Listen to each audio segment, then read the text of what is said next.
Well, commemorating Hispanic Heritage Month, a local business partnered with a group of local Latino artists for an art installation showcasing Hispanic culture in the community. Aaron Stuvey has more. September 15th was the start of Hispanic Heritage Month.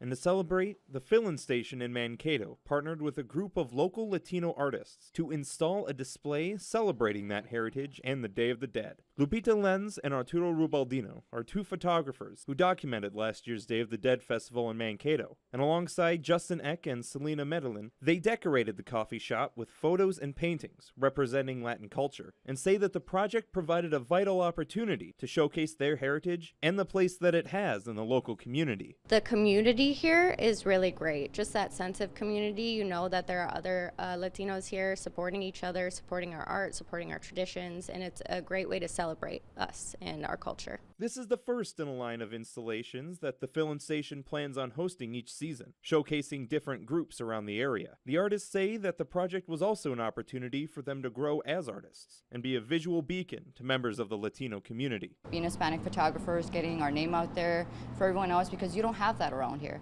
You don't have a lot of people that can say, hey, I can relate to you. The installation showcases Day of the Dead and Mankato's annual festival, which will be moved this year to Riverfront Park on October 28th. No se les vaya a olvidar checar el Día de los Muertos, octubre 28 en Riverfront Park. In Mankato, Aaron Stuvey, KUYC News Now.